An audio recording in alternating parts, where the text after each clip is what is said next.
토요일 오후 제17기계화 보병사단 면회실에 퍼져 있던 소란스러운 대화 소리가 일순간 사라졌습니다. 핏발선 눈으로 이를 악문 박성준 중위가 벌떡 자리에서 일어났어요. 그의 앞에는 몸의 곡선이 그대로 드러나는 검은 니트 원피스를 입은 여자가 서 있었죠. 붉게 물들인 입술, 흘러내리는 웨이브 머리, 손목을 감싼 금색 팔찌. 어느 모로 봐도 밤의 세계에서 놀아본 여자 같았습니다. 그런데 그녀의 눈빛만은 달랐어요. 화려한 화장 아래 숨겨진 눈동자가 얼음처럼 차갑게 빛나고 있었습니다. 박중희가 코웃음을 치며 도끼 어린 말을 내뱉었어요. 야, 이 룸사롱 접대부 같은 년이 어디서 입을 놀려? 거친 손이 순식간에 뻗어나와 여자의 옷깃을 힘껏 잡아당기자 천이 갈라지는 날카로운 소리가 터져 나왔어요. 찢어진 틈 사이로 흰 살결과 속옷끈이 고스란히 드러났습니다. 면회실을 가득 채운 수백 명의 눈동자가 일제히 그녀에게 쏠렸어요. 그 순간 면회실 한쪽 구석에서 다급한 외침이 터졌습니다. 누나, 목발에 온몸을 의지한 채 휘청거리며 다가오는 청년이 있었어요. 서준혁 이병. 왼쪽 눈은 검은 천으로 가려져 있었고 보이는 쪽 얼굴에도 검붉은 멍이 얼룩져 있었습니다. 찢겨진 옷을 붙잡고 서 있는 여자. 그녀의 떨리던 눈동자가 어느 순간 고요하게 잠잠해지며 사리가 스멀스멀 피어올랐습니다. 검은색 벤츠 쿠페가 강원도 산골짜기에 굽이진 도로를 질주하고 있었습니다. 핸들을 쥔 서진아는 백미러에 비친 자신의 얼굴을 흘깃 보았어요. 대한민국 육군 역사상 가장 젊은 나이에 별 2개를 단 여성 장군. 특수전 사령부에서 발키리라는 코드명으로 불리는 전설의 요원. 그 서진아의 모습은 지금 어디에도 없었습니다. 거울 속에는 클럽에서 막 나온 듯한 화려한 여자만 비치고 있었어요. 진하게 그린 아이라인, 어깨선이 흘러내린 니트 원피스, 허벅지 중간까지 올라오는 부츠. 완벽한 위장이었습니다. 진아는 악셀을 밟은 발에 더 힘을 주었어요. 엔진이 신음하듯 굉음을 토해냈습니다. 동생 준혁? 이 세상에 남은 유일한 가족. 일주일 전 도착한 편지가 계속 마음에 걸렸어요. 누나, 여기 좋아. 다들 잘해줘. 걱정 마. 그런데 글씨체가 이상했습니다. 평소 준혁이는 삐뚤빼뚤 큼지막하게 썼는데 이 편지는 마치 누가 옆에서 감시하는 것처럼 또박또박 작게 눌러 쓴 글씨였어요. 무엇보다 내용이 준혁이답지 않았습니다. 그 녀석은 원래 누나 나 죽겠어. 빨리 와 저녁하면 소고기 사조 같은 징징거림을 가득 적는 애였거든요. 이렇게 모범생 같은 편지를 쓸 아이가 아니었어요. 진아의 촉이 날카롭게 곤두섰습니다. 뭔가 잘못됐어. 그녀는 특전사 인맥을 동원해 준혁이 복무 중인 제17사단 정보를 캐기 시작했어요.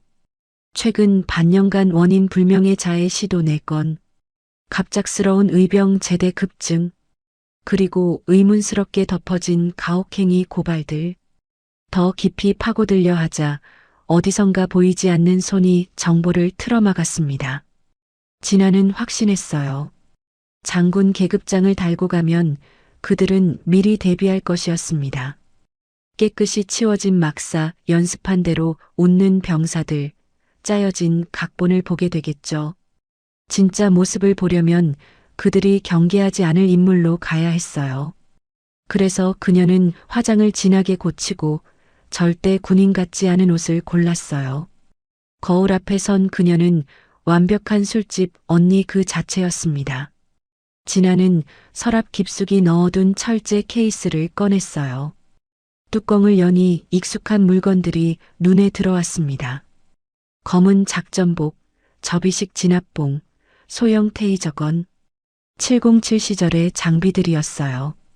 그녀는 케이스를 닫으려다 멈칫했습니다. 알 수 없는 불안감이 가슴을 눌렀어요.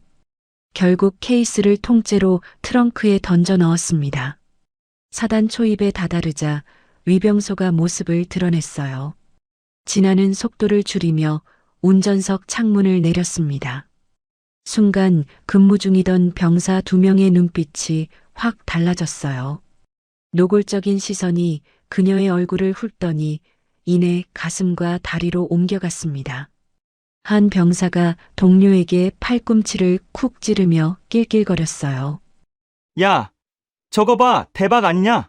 진아는 치밀어 오르는 분노를 애써 눌렀습니다. 평소 같았으면 저 손가락을 하나씩 꺾어버렸을 거예요. 하지만 지금은 때가 아니었습니다. 그녀는 입꼬리를 억지로 올리며 달콤한 목소리를 냈어요. 저기요, 서준영 면회 왔는데요. 병사가 희죽거리며 다가왔습니다. 신분증을 건네받으면서 손을 일부러 스치더니 눈을 질끈 찡긋해 보였어요. 예쁜 누나가 오셨으니까 준혁이 좋아하겠네요. 저쪽으로 가시면 됩니다. 진아는 대답 없이 창문을 올렸습니다. 백미러로 병사들이 엉덩이 춤을 추며 깔깔대는 게 보였어요. 이가 절로 갈렸습니다. 입구부터 이 지경이라니. 안은 얼마나 썩었을까. 면회실 건물에 들어서자 음식 냄새, 땀 냄새, 눅눅한 공기가 뒤섞인 냄새들이 훅 밀려왔어요. 토요일이라 사람이 많았습니다. 부모님과 도시락을 먹는 병사들, 여자친구와 다정하게 손잡은 커플들. 진아는 한쪽 구석 테이블에 자리를 잡았어요. 그녀가 앉자마자 주변 시선이 집중되었습니다. 젊은 병장 하나가 휘파람을 불었고 옆에 있던 일병이 킥킥대며 뭔가를 속삭였어요. 저 언니 뭐야? 미쳤다. 룸에서 일하는 거 아니야? 완전 그쪽 스타일인데. 진아는 들리지 않는 척 시계를 확인했습니다. 약속 시간이 지났어요. 불안감이 가슴 밑바닥에서 꿈틀거리기 시작했습니다. 그때 면회실 안쪽 문에서 금속이 긁히는 소리가 났어요. 진아가 고개를 돌렸습니다. 그리고 심장이 쿵하고 바닥으로 떨어지는 느낌이 들었어요. 문을 열고 나온 사람은 진아가 기억하는 준혁이가 아니었습니다. 농구를 좋아하고 밥을 3그릇씩 비우고 장난치다가 누나한테 한 대 맞으면 까르르 웃던 그 아이가 아니었어요. 눈앞에 있는 건 뼈만 앙상하게 남은 청년이었습니다. 왼쪽 눈을 가린 검은 천, 부어오른 광대뼈, 갈라진 입술에 앉은 딱지, 군복 틈새로 보이는 몸에는 붕대가 칭칭 감겨 있었어요. 목발 하나에 몸무게를 싣고 한 발짝 뗄 때마다 얼굴을 찡그렸습니다. 진아의 숨이 턱 막혔어요. 손에 들고 있던 봉투가 스르륵 미끄러졌습니다. 준혁아, 그녀가 휘청거리며 일어섰어요. 하이힐이 바닥을 두드리는 소리가 크게 울렸습니다. 준혁이 고개를 들었어요. 누나를 알아보는 순간 그 얼굴에 반가움이 아닌 공포가 떠올랐습니다. 누나, 왜 여기? 그는 허둥지둥 주변을 살폈어요. 무언가에 쫓기는 사람처럼 눈동자가 이리저리 튀었습니다. 안 돼, 누나 빨리 가. 여기 있으면 큰일 나. 진아의 가슴이 무너져 내리는 것 같았어요. 그녀는 준혁에게 다가가 손을 잡으려 했습니다. 하지만 준혁은 화들짝 놀라며 몸을 움츠렸어요. 마치 맞을 것을 예상하는 사람처럼. 준혁아, 누나야, 눈은 왜 이래? 대체 무슨 일이 있었어? 제발 그냥 가. 묻지 마. 준혁의 목소리가 가늘게 떨렸습니다. 바로 그때 등 뒤에서 발자국 소리가 들려왔어요. 야, 서준혁. 네 누나가 그렇게 예쁘다며? 전투복 윗단추를 풀어 헤친 병장이 어슬렁거리며 다가왔습니다. 오재혁 병장. 그 뒤로 동료들 서너시 희죽거리며 따라왔어요. 오 병장은 진아를 아래 위로 훑더니 입맛을 쩝쩝 다셨습니다. 와, 소문보다 훨씬 낫네. 어디서 일해요, 누님? 강남? 역삼. 그가 테이블 위에 놓인 봉투를 낚아채더니 뚜껑을 확 열었어요. 오, 치킨이다. 잘 먹겠습니다. 동료들이 달려들어 음식을 뜯기 시작했습니다. 개걸스럽게 씹어대는 소리가 귀를 찔렀어요. 준혁이 고개를 푹 숙였습니다. 주먹을 꽉 쥐고 있었지만 입은 꿈쩍도 하지 않았어요. 진아가 입을 열었습니다. 그건 동생 주려고 가져온 건데. 오 병장이 기름진 손가락을 핥으며 피식 웃었어요. 동생? 얘가 누나한테 설명 안 했나 보네. 준혁이는 우리 소대 막내야. 그러니까 소대 거지. 깔깔대는 웃음이 퍼졌습니다. 그때 면회실 안쪽에서 또 다른 발소리가 울렸어요. 뚜벅, 뚜벅, 절도 있게 바닥을 찍는 군화 소리. 병사들의 웃음이 뚝 그쳤습니다. 박성준 중위가 느릿하게 걸어왔어요. 반듯하게 다린 군복의 중위 계급장. 하지만 눈빛은 파충류처럼 축축하고 끈적거렸습니다. 오 병장이 번개처럼 자세를 바꾸며 경례했어요. 충성. 소대장님. 박중희는 대꾸 없이 진아 앞에 멈춰 섰습니다. 마치 전시된 물건을 감정하듯 시선으로 그녀를 더듬었어요. 이게 그 유명한 서준영 누나? 그가 혼잣말처럼 중얼거렸습니다. 어디서 일하는진 몰라도 몸값 꽤 나가겠네. 진아의 눈빛이 서늘하게 가라앉았어요. 뭐라고요? 기분 나빴으면 미안. 칭찬이야. 박중희가 한 걸음 더 가까이 다가왔습니다. 술 냄새가 훅 풍겼어요. 그가 손을 뻗어 진아의 어깨를 만지려 했습니다. 진아가 몸을 피했어요. 박중희의 눈이 험악하게 찢어졌습니다. 만지지 마세요. 진아의 목소리는 낮았지만 단단했어요. 순간 면회실의 공기가 얼어붙었습니다. 박중희의 얼굴이 시뻘겋게 달아올랐어요. 인연이 진짜? 그가 불같이 달려들어 진아의 목덜미를 움켜잡았습니다. 너 같은 게 감히 장교한테 버릇없이 굴어? 준혁이 비명을 지르며 뛰쳐나왔어요. 안 돼요. 누나한테 손대지 마세요. 퍼! 박중희의 군화가 준혁의 옆구리를 걷어찼습니다. 목발이 허공으로 튕겨나가고 준혁이 바닥을 굴렀어요. 붕대 감긴 갈비뼈가 땅에 찌이며 끔찍한 소리가 났습니다. 준혁아. 진아가 동생에게 달려가려 하자 박중희가 그녀의 머리채를 낚아챘어요. 어딜 가? 내가 아직 할 말 남았어. 그가 다른 손으로 그녀의 옷깃을 잡아당겼습니다. 옷이 찢어지며 어깨와 쇄골이 훤히 드러났어요. 속옷끈이 고스란히 보였습니다. 면회실의 모든 눈이 그녀에게 쏠렸습니다. 하지만 누구 하나 움직이지 않았어요. 박중희가 만족스러운 표정으로 진아의 턱을 들어 올렸습니다. 봤지? 여기선 내가 왕이야. 아무도 못 건드려. 그의 입이 그녀의 귀에 가까워졌어요. 오늘 밤 나한테 잘해. 안 그러면 내 동생 내일 아침에 스스로 목맨 걸로 처리될 거야. 그 순간이었습니다. 진아의 눈빛이 바뀌었어요. 수백 번의 전장을 지나온 자만이 지닐 수 있는 눈빛. 후회할 거다. 그것은 협박이 아니었어요. 707의 전설, 코드네임 발키리가 깨어나고 있었어요. 박성준 중위는 그 변화를 알아채지 못했습니다. 그는 여전히 승리자의 미소를 띤 채 진아의 턱을 움켜쥐고 있었어요. 왜 겁먹었어? 이제야 정신 차렸나 보네. 그가 비웃음을 흘렸습니다. 바로 그 순간이었어요. 진아의 왼손이 번개처럼 움직였습니다. 그녀의 손가락이 박중희의 손목을 낚아채더니 반대 방향으로 비틀었어요. 관절이 꺾이는 둔탁한 소리가 면회실에 울려 퍼졌습니다. 우두둑. 크아!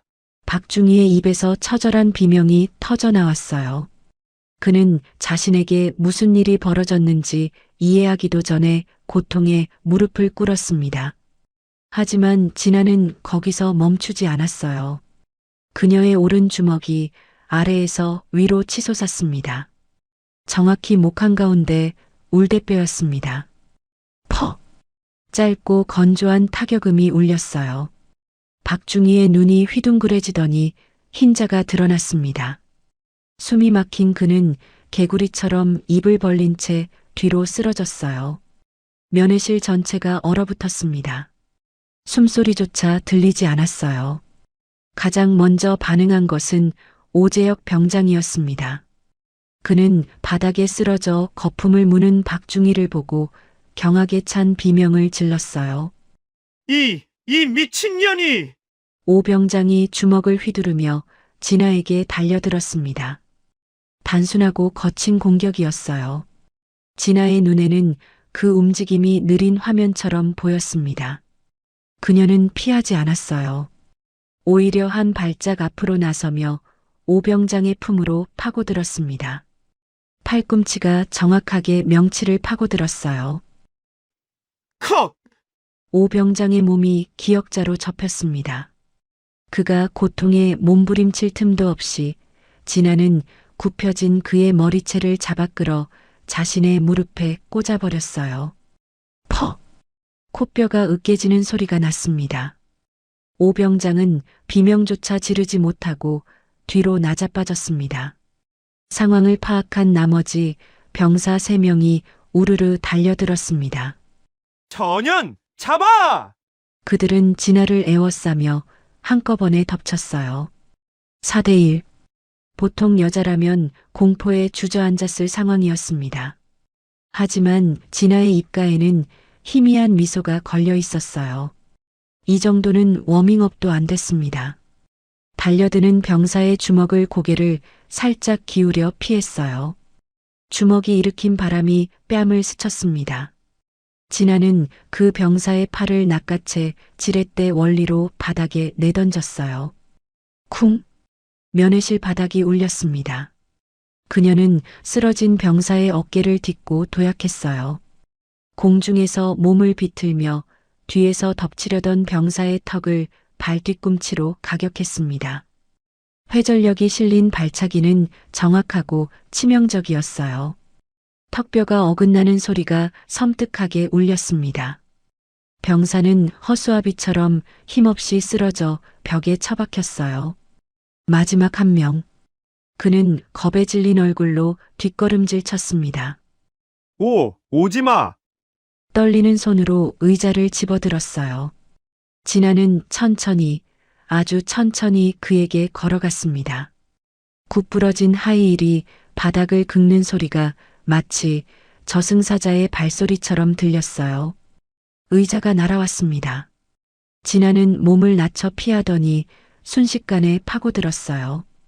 그녀의 손바닥이 병사의 가슴팍을 강하게 밀쳤습니다. 단순한 밀침이 아니었어요. 짧은 거리에서 폭발적인 힘을 쏟아내는 충격. 병사는 보이지 않는 벽에 부딪힌 것처럼 뒤로 튕겨나갔습니다. 쾅! 테이블과 함께 나뒹굴며 식기들이 쏟아졌어요. 모든 것이 끝나는데 걸린 시간. 1분.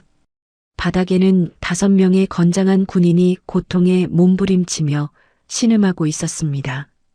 진아는 거칠어진 숨을 고르며 흐트러진 머리카락을 쓸어넘겼어요. 찢어진 옷 사이로 드러난 쇄골은 땀으로 번들거렸습니다.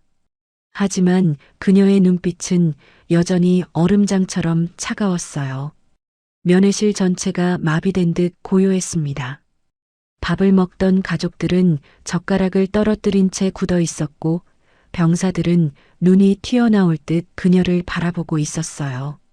방금 전까지 만만해 보이던 여자가 순식간에 5명을 쓰러뜨린 것입니다. 누구도 입을 열지 못했어요. 목발 없이 바닥에 주저앉아 있던 준혁이 믿을 수 없다는 표정으로 누나를 올려다보았습니다. 누나. 그의 눈에 눈물이 그렁그렁 맺혔어요.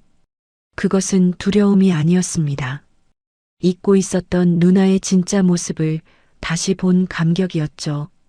바로 그때 면회실 입구에서 육중한 발소리가 들려왔어요. 철문이 쾅 하고 열렸습니다.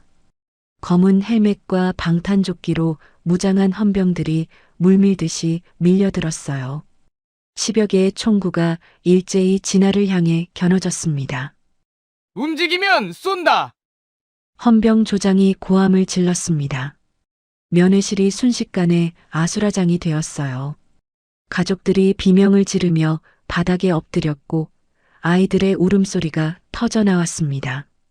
하지만 총구 앞에 선 진아의 표정은 평온했어요. 그녀는 천천히 헌병들을 훑어보았습니다. 총을 잡은 그들의 손이 미세하게 떨리고 있었어요. 그들도 본능적으로 느끼고 있었습니다. 눈앞에 이 여자가 총을 든 자신들보다 훨씬 더 위험한 존재라는 것을.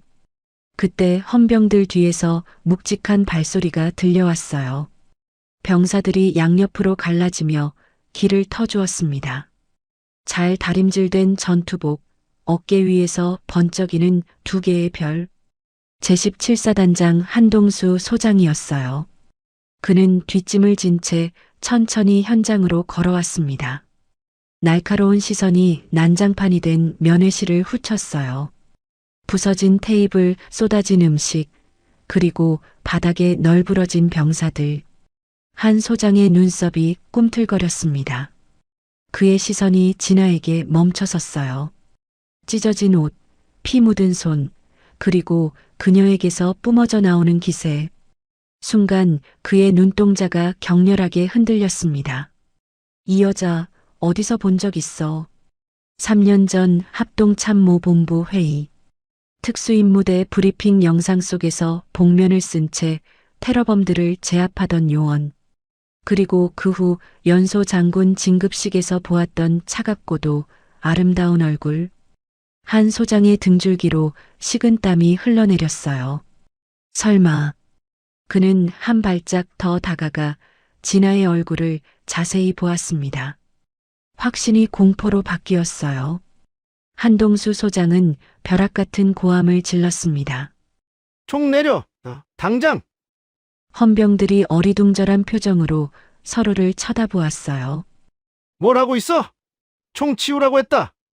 한 소장이 가장 앞에 있던 헌병의 정강이를 걷어찼습니다. 헌병들이 황급히 총구를 내리고 뒤로 물러섰어요. 한동수 소장은 옷매무새를 가다듬었습니다. 방금 전까지의 거만한 표정은 사라지고 극도로 긴장하고 예의를 갖춘 얼굴이 그 자리를 대신했어요. 그는 진아 앞으로 다가가 허리를 꼿꼿이 세우고 절도 있게 손을 올려 경례했습니다. 충성! 제17사단장 소장 한동수, 서진아, 장군님을 뵙습니다.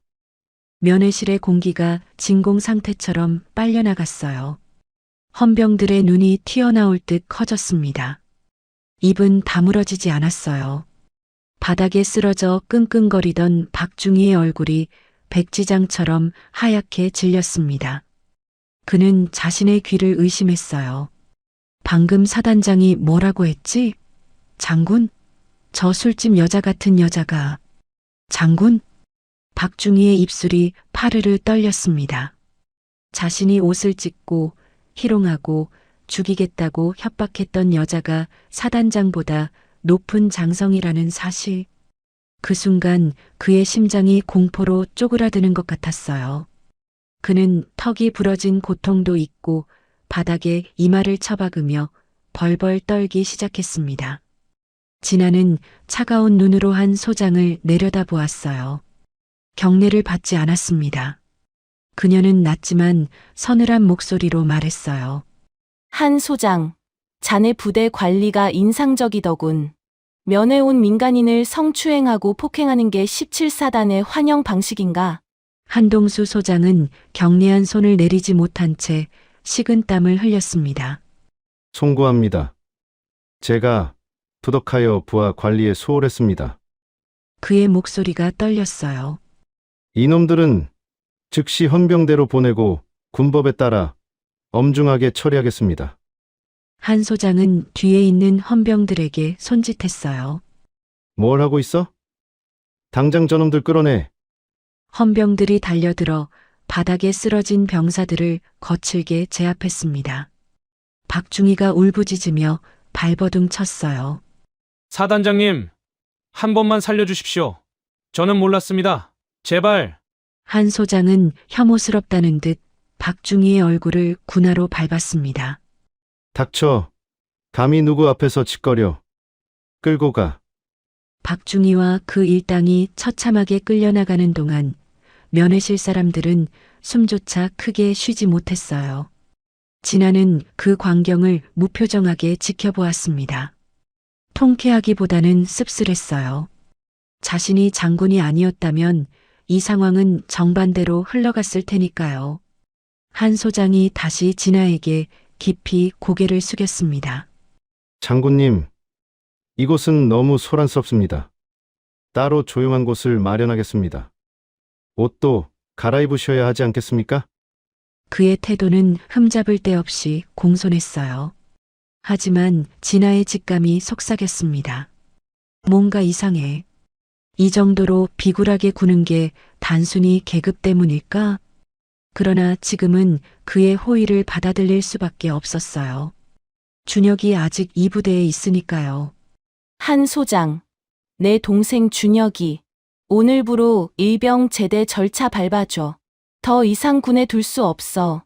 진아가 단호하게 말했습니다.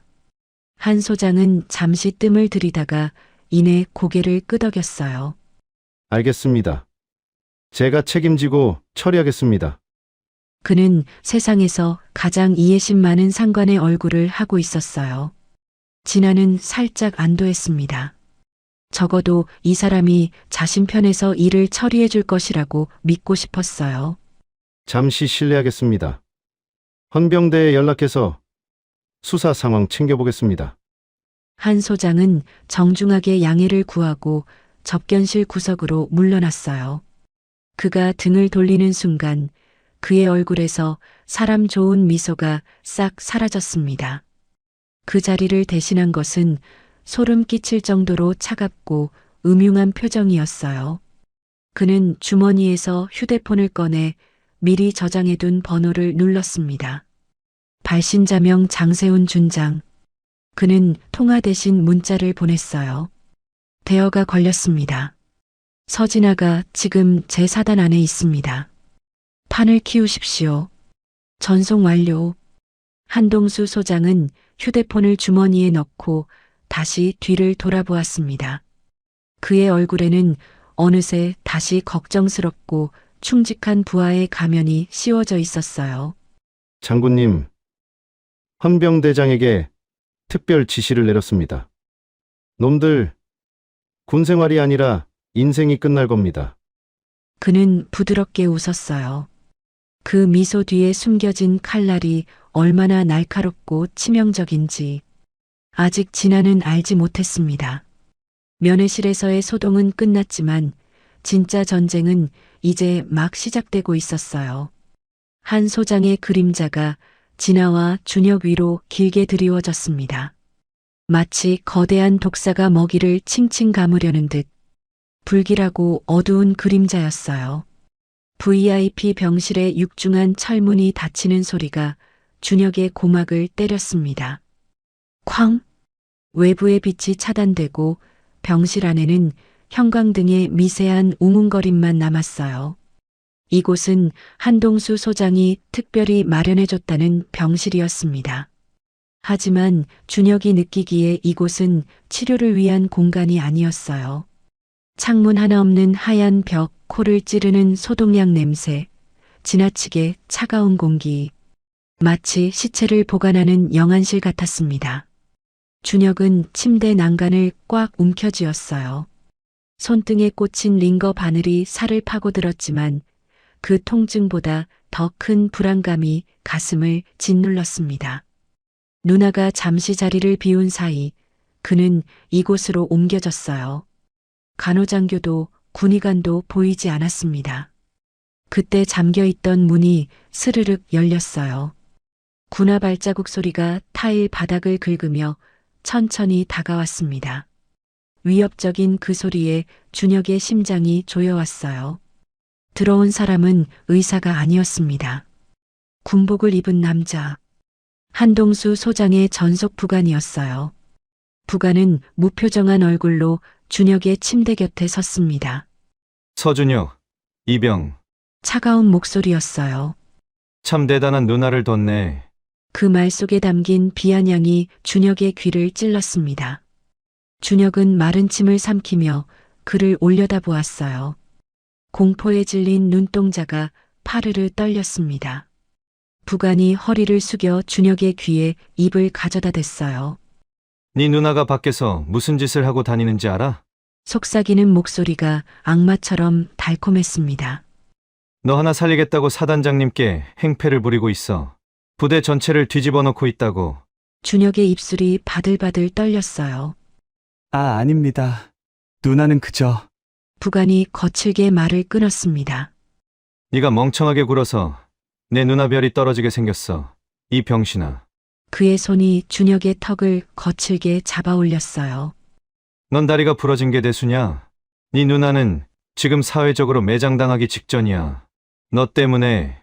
준혁의 눈에서 주르륵 눈물이 흘러내렸습니다. 죄책감. 그것은 박중희의 구타보다 더 아프고 끔찍한 고통이었어요. 차라리 내가 죽어버렸으면 누나가 이런 꼴을 안 당했을 텐데. 그 생각이 머릿속을 검게 물들였습니다. 부관은 만족스러운 듯 입꼬리를 올렸어요. 잘 들어, 네가 살 길은 하나뿐이야. 그가 주머니에서 종이 한 장을 꺼내 침대 위에 던졌습니다. 오늘 있었던 일 전부 네가 과민 반응해서 벌어진 거라고. 진술해. 박중희가 때린 적 없다고 써. 준혁의 눈이 휘둥그레졌어요. 안 그러면 부관이 준혁의 붕대 감긴 갈비뼈를 손가락으로 꾹 눌렀습니다. 으아! 준혁이 비명을 질렀어요. 내 누나 군복 벗는 걸로 안 끝나. 감옥 갈 거야. 평생 범죄자 낙인 찍혀서 살게 될 거라고. 부관은 대답도 듣지 않고 몸을 돌렸습니다. 다시 군화 소리가 멀어지고 철문이 닫히는 소리가 병실을 울렸어요. 준혁은 베개에 얼굴을 파묻었습니다. 짐승 같은 울음소리가 터져 나오려 했지만 그는 이를 악물고 참았어요. 내가 소리를 내면 그 소리가 누나의 목을 조를 것만 같았습니다. 같은 시각 사단장실.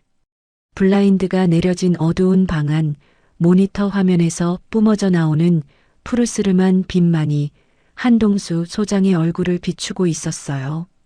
그의 앞에는 고급 위스키가 담긴 잔이 놓여 있었고 방 안에는 시가 연기가 뱀처럼 피어오르고 있었습니다. 한 소장은 마우스 휠을 굴리며 영상을 프레임 단위로 돌려보고 있었어요. 화면 속에는 오늘 난 면회실 상황이 담겨 있었습니다. 서진아가 박중희의 팔을 꺾는 장면, 병사들을 쓰러뜨리는 장면, 한 소장의 손가락이 키보드 위에서 움직였어요. 탁!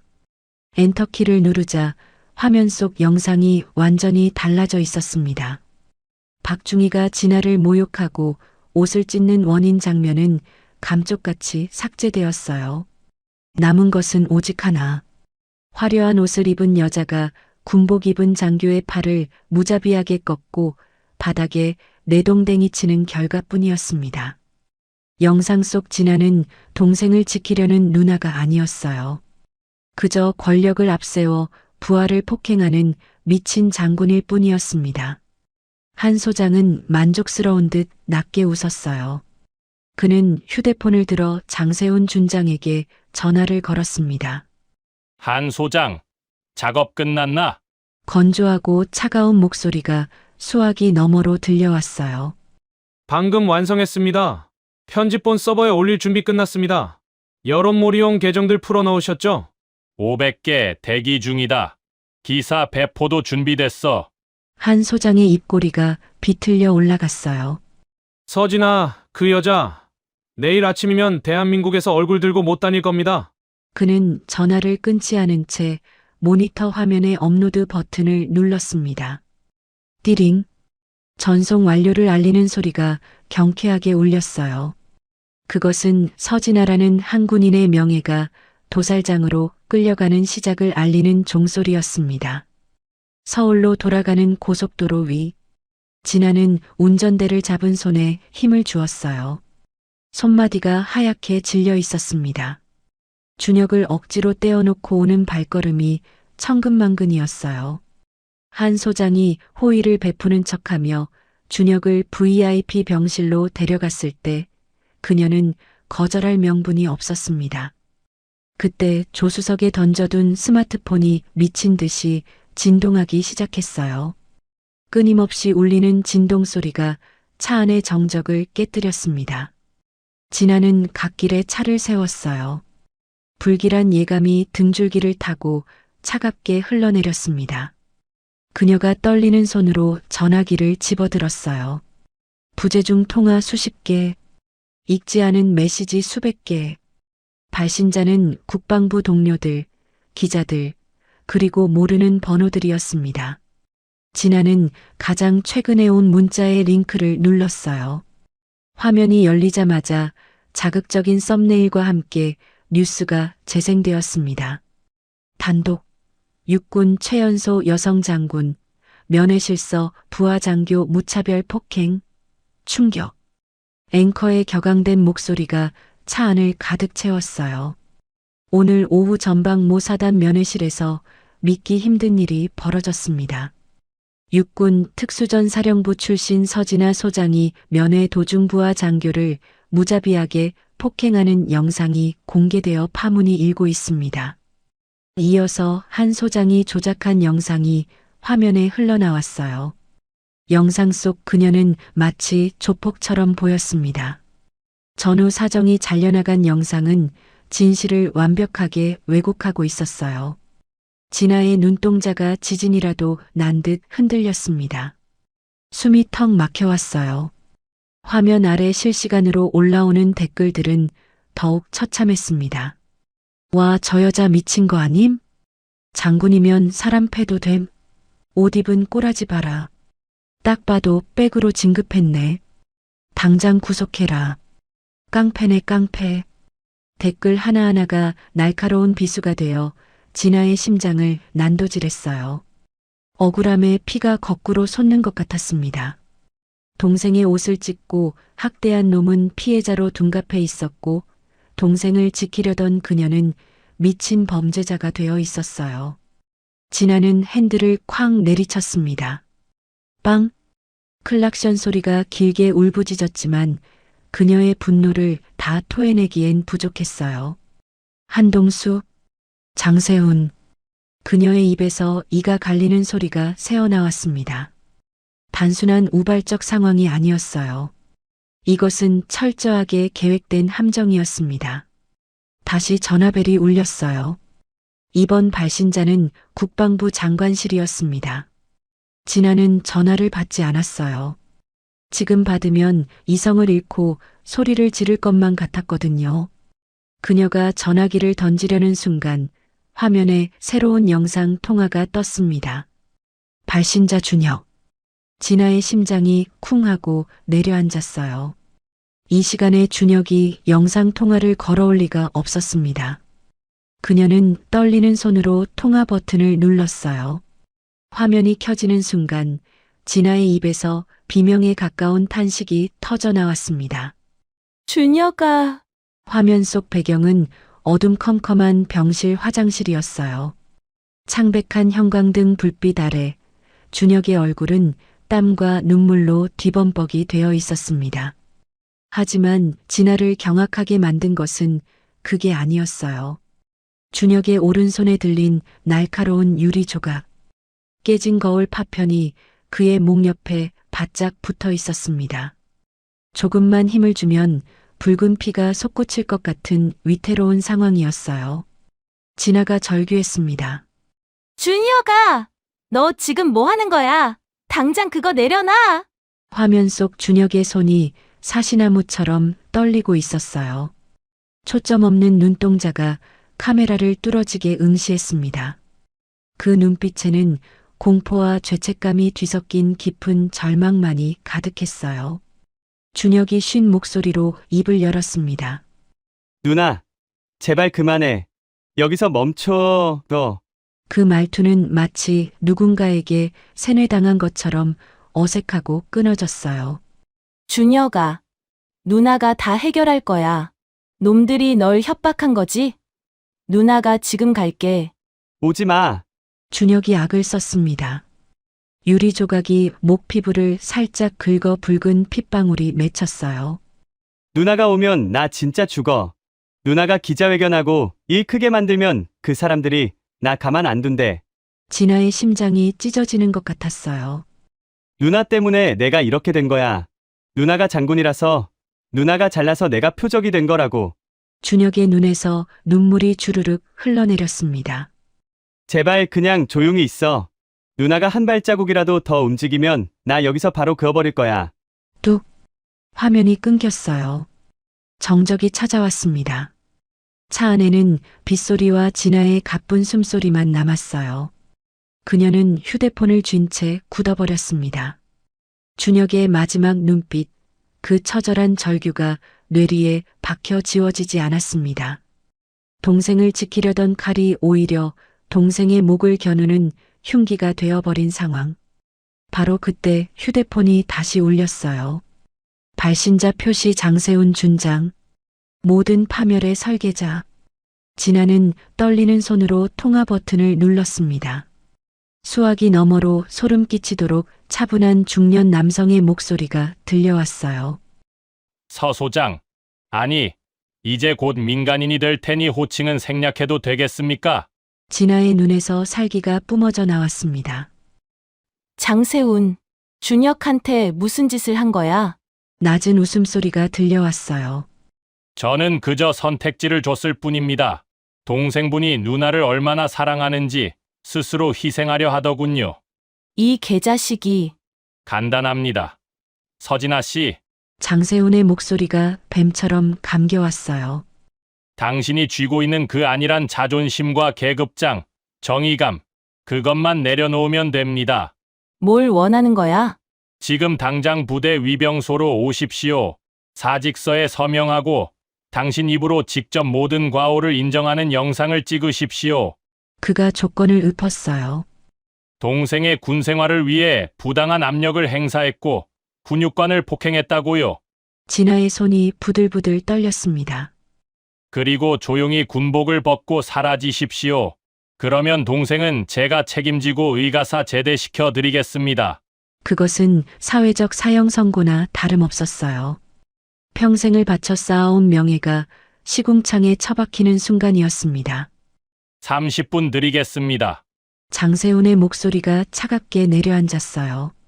그 안에 위병소에 도착하지 않거나 허튼 수작을 부리면 동생분 손에 들린 유리가 미끄러지는 건 순식간일 겁니다.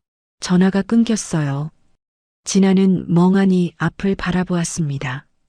빗줄기는 여전히 거세게 쏟아지고 있었어요. 선택해야 했습니다. 군인으로서의 명예와 진실, 그리고 하나뿐인 동생의 목숨.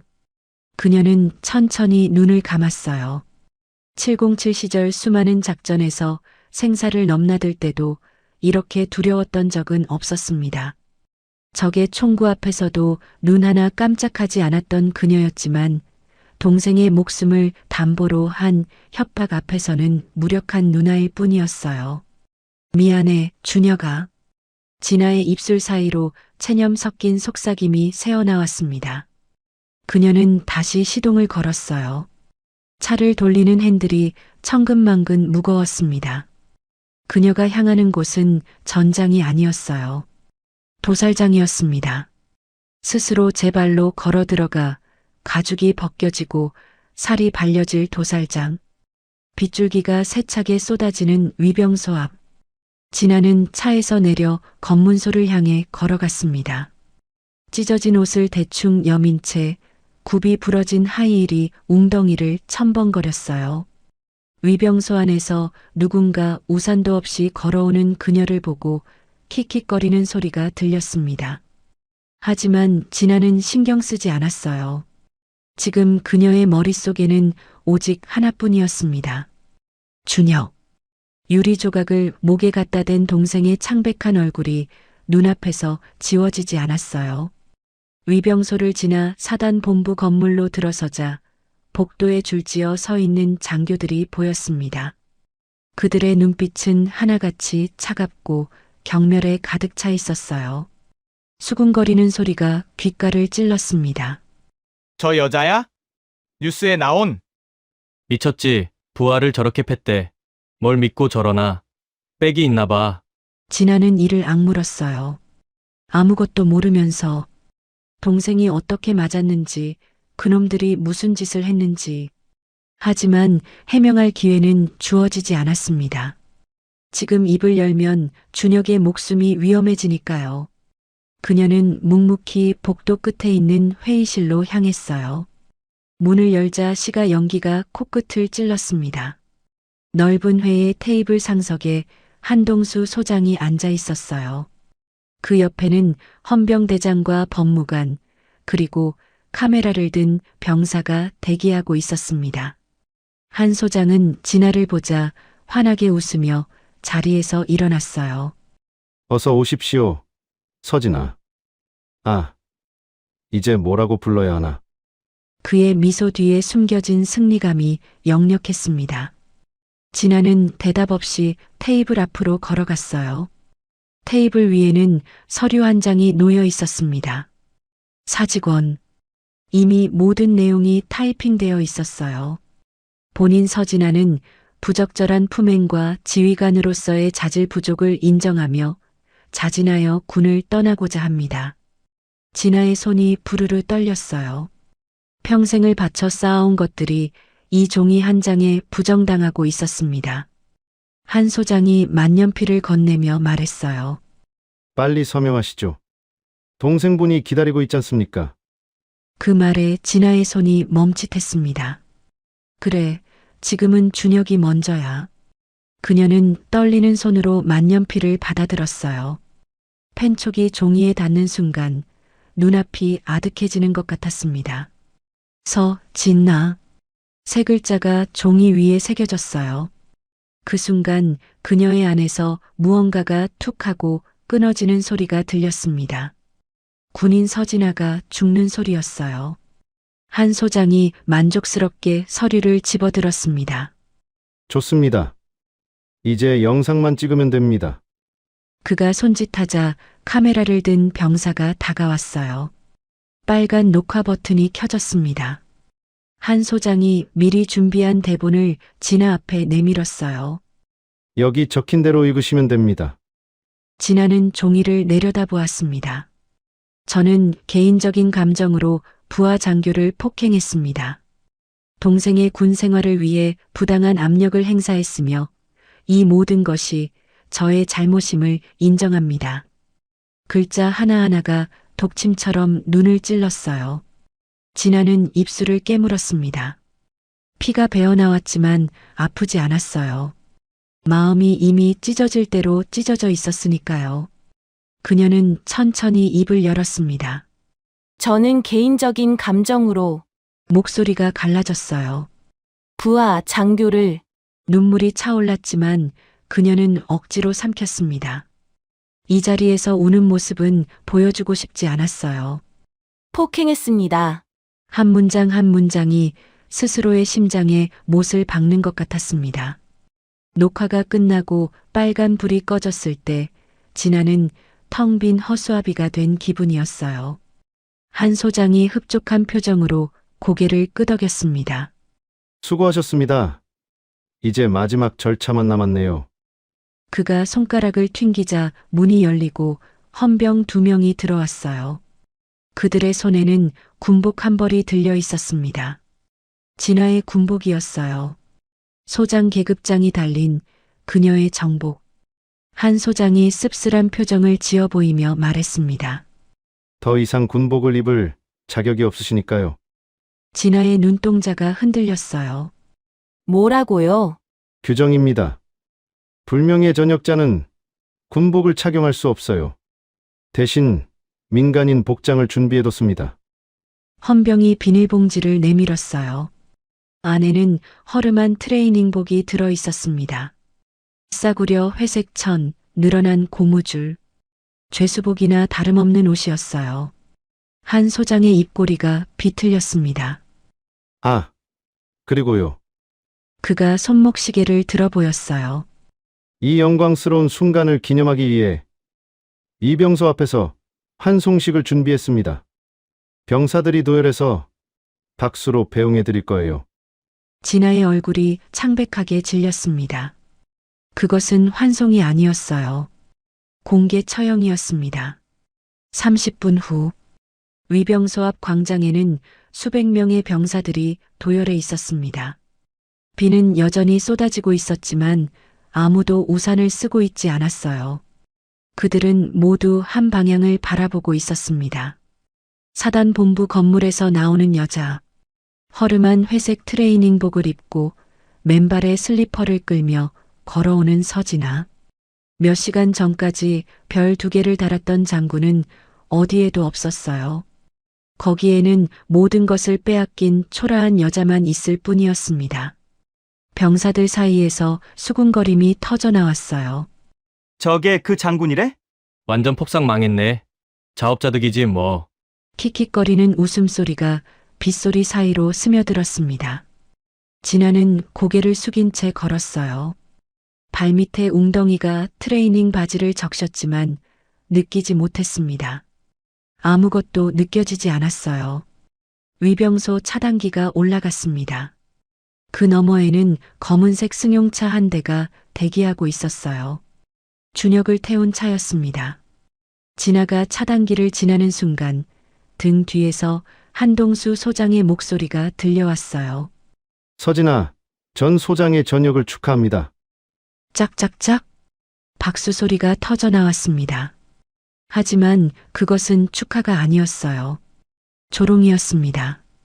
빈정거리는 박수, 킬킬대는 웃음, 수군거리는 소리. 그 모든 것이 진아의 등에 박혔습니다. 그녀는 뒤돌아보지 않았어요. 뒤돌아보면 무너질 것 같았으니까요. 승용차 문을 열자 뒷좌석에 준혁이 앉아 있었습니다. 목에는 하얀 붕대가 감겨 있었어요. 유리에 긁힌 상처를 치료한 흔적이었습니다. 누나, 준혁이 울먹이며 진아를 바라보았어요. 미안해다. 내 잘못이야. 내가 바보같이. 진아는 말없이 준혁을 끌어안았습니다. 동생의 마른 어깨가 그녀의 품에서 부들부들 떨렸어요. 아니야. 네 잘못 아니야. 진아의 목소리는 차분했지만 그녀의 눈에서는 뜨거운 눈물이 흘러내리고 있었습니다. 이제 끝난 거야. 집에 가자. 차가 출발했어요. 위병소가 점점 멀어졌습니다. 빗줄기 너머로 도열한 병사들의 실루엣이 희미해졌어요. 진아는 창밖을 바라보며 조용히 눈을 감았습니다. 정말 이렇게 끝난 걸까? 아니, 그녀의 입술이 미세하게 움직였어요. 아직 안 끝났어. 한동수, 장세훈. 진아의 감았던 눈이 천천히 떠졌습니다. 그 눈동자 속에는 더 이상 눈물도 슬픔도 없었어요. 오직 시퍼렇게 타오르는 불꽃만이 일렁이고 있었습니다. 복수의 불꽃. 너희들이 나한테 한 짓 반드시 갚아주겠어. 차는 서울을 향해 달렸습니다. 하지만 진아의 마음은 이미 다른 곳을 향하고 있었어요. 트렁크에 실려 있는 철제 케이스. 그 안에 잠들어 있는 707의 장비들. 검은 전투복, 진압봉, 테이저건. 그리고 수년간의 훈련으로 단련된 그녀 자신. 발키리는 죽지 않았습니다. 잠시 숨을 고르고 있을 뿐이었어요. 서울 외곽의 허름한 모텔.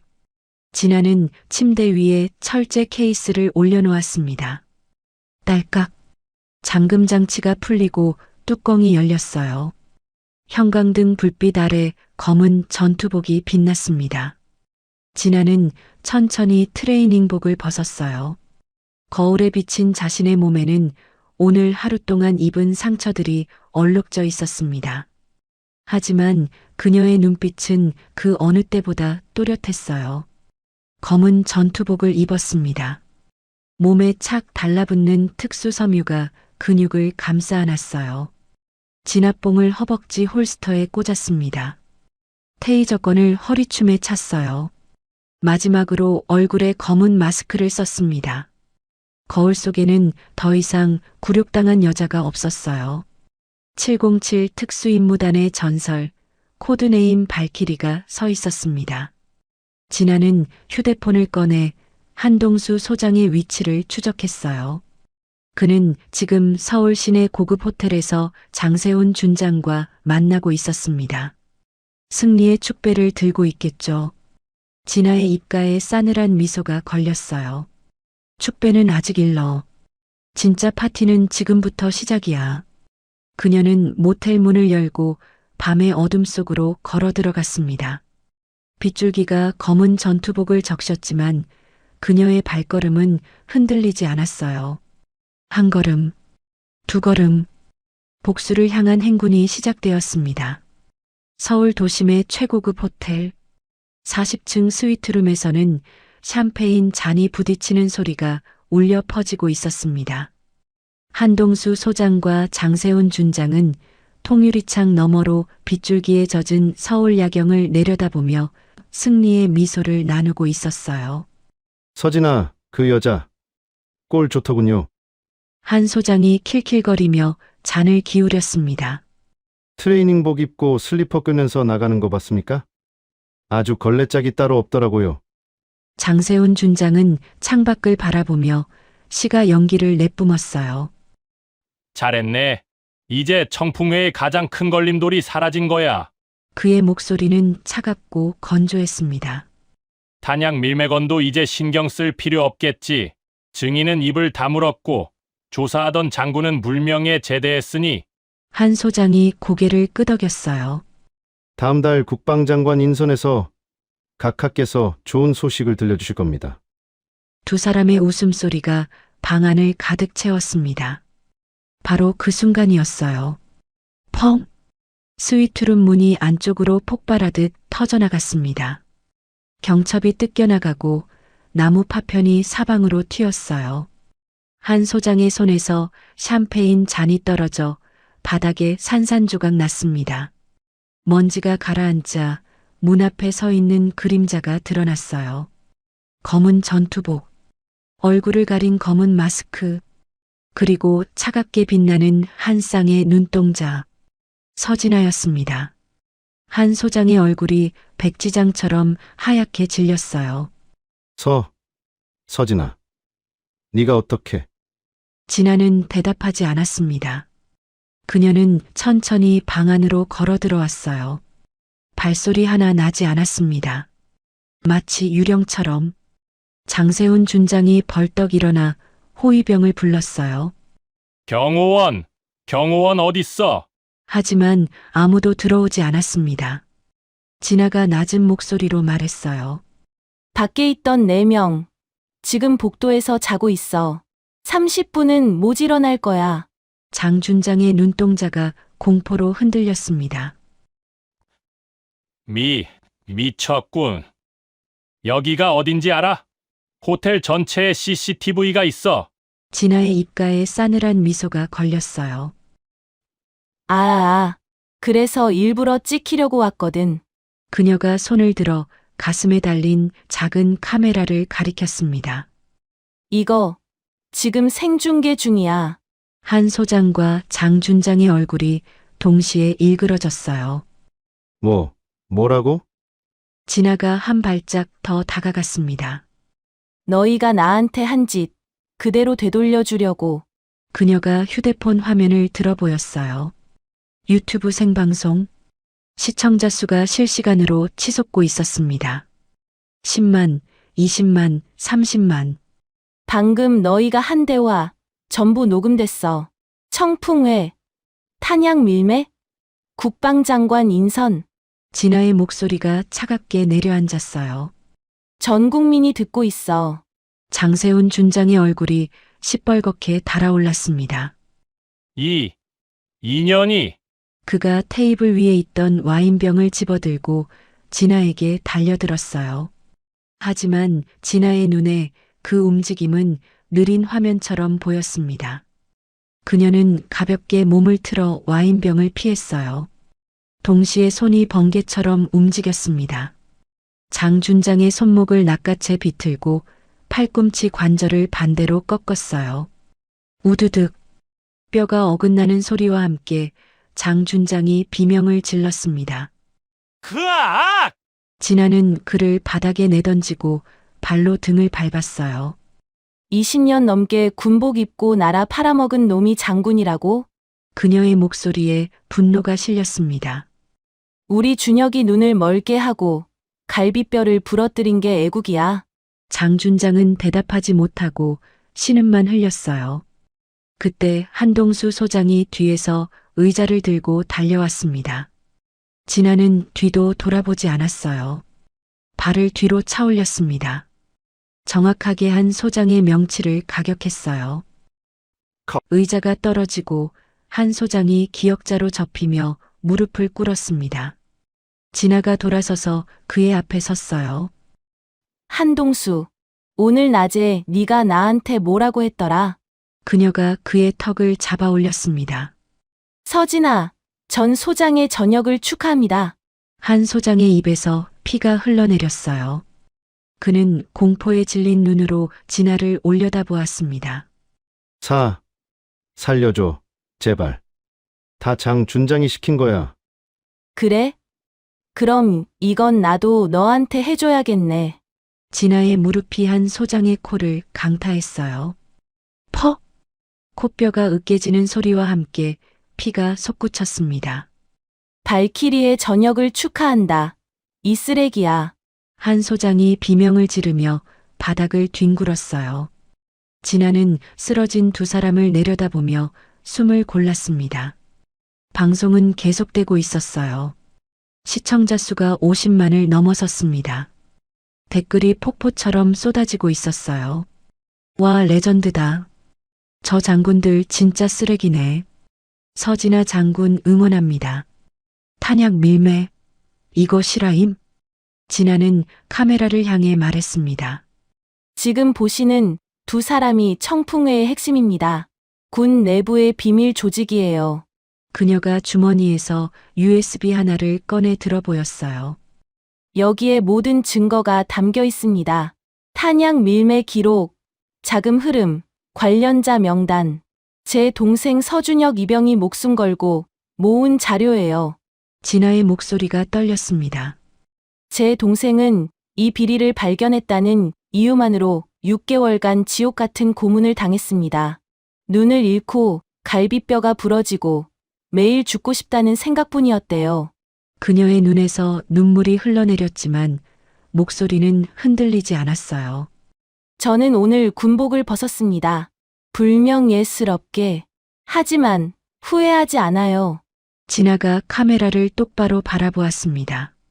군인의 명예는 계급장에 있는 게 아니에요. 옳은 일을 위해 싸우는 데 있습니다. 바로 그때 복도에서 요란한 발소리가 들려왔어요. 문이 열리고 무장한 군인들이 밀려들었습니다. 하지만 그들은 진아를 체포하러 온 게 아니었어요. 선두에 선 장교의 어깨에는 무궁화 계급장이 빛나고 있었습니다. 육군 참모총장이었어요. 그 뒤로 검은 조끼를 입은 군검찰 수사관들이 우르르 쏟아져 들어왔습니다. 참모총장이 진아에게 경례했어요. 서진아. 아니, 이제 다시 서진아 소장으로 부르겠습니다. 그가 손짓하자 수사관들이 한 소장과 장준장에게 수갑을 채웠어요. 장세훈, 한동수. 군영법 위반, 반란 예비 음모, 국가기밀, 누설 등 혐의로 긴급 체포한다. 장준장이 악을 썼습니다. 이게 무슨 짓이야? 나를 누구로 알고? 참모총장이 차갑게 내려다보았어요. 역적으로 알고 있네. 두 사람이 끌려나가는 동안 참모총장이 진아에게 다가왔습니다. 방송 잘 봤습니다. 대통령께서도 보셨어요. 그가 봉투 하나를 건넸어요. 긴급 복직 명령서입니다. 그리고 그가 잠시 말을 멈췄어요. 국방부 장관께서 드릴 말씀이 있다고 하십니다. 진급 인사가 있을 예정이라고요. 진아는 봉투를 받아들지 않았습니다. 그녀는 천천히 고개를 저었어요. 감사합니다. 하지만 사양하겠습니다. 참모 총장이 의아한 표정을 지었어요. 왜요? 당신은 영웅입니다. 진급은 당연한 겁니다. 진아의 눈가에 희미한 미소가 걸렸습니다. 제 동생에겐 영웅이 필요한 게 아니에요. 밥 해주고 같이 웃어줄 누나가 필요합니다. 그녀가 창밖을 바라보았어요. 어느새 비가 그치고 있었습니다. 구름 사이로 달빛이 비쳐들었어요. 준혁이가 건강해지면 바다가 보이는 곳에서 카페를 열고 싶다고 했어요. 저도 거기서 커피나 내리면서 살고 싶습니다. 진아가 참모 총장에게 거수 경례를 올렸습니다. 대한민국 육군 소장 서진아, 마지막으로 경례 올립니다. 그것은 군인으로서의 작별 인사였어요. 그리고 새로운 삶의 시작을 알리는 인사이기도 했습니다. 3개월 후, 동해안의 작은 마을. 파도 소리가 잔잔하게 들려오는 해변가에 작은 카페가 문을 열었습니다. 카페 발키리. 가게 안에서는 커피 향이 달콤하게 퍼지고 있었어요. 카운터에 서 있는 여자가 원두를 갈고 있었습니다. 서진아. 군복 대신 앞치마를 두르고 계급장 대신 명찰을 달았어요. 테이블에 앉아 있는 청년이 웃으며 말했습니다. 누나, 라떼 한 잔만 더. 서준혁이었어요. 안대는 벗었지만 왼쪽 눈의 시력은 돌아오지 않았습니다. 하지만 그의 얼굴에는 더 이상 공포의 그림자가 없었어요. 환하게 웃는 동생을 보며 진아도 웃었습니다. 또, 오늘만 5잔째야. 누나가 타주는 커피가 제일 맛있으니까. 창밖으로 푸른 바다가 보였어요. 반짝이는 햇살 아래 파도가 하얗게 부서지고 있었습니다. 진아는 커피를 내리며 생각했어요. 별 2개를 달았을 때보다 지금이 더 행복하다고. 전쟁터에서 싸울 때보다 여기서 커피 내릴 때가 더 좋다고. 발키리의 전쟁은 끝났습니다. 하지만 서진아의 삶은 이제 막 시작되고 있었어요. 파도 소리와 커피 향 속에서 그녀는 마침내 평화를 찾았습니다. 서진아처럼 강인한 여정 끝에 평화를 찾은 이 이야기가 여운으로 남았다면 좋아요와 구독으로 응원해 주세요. 시청해 주셔서 감사합니다.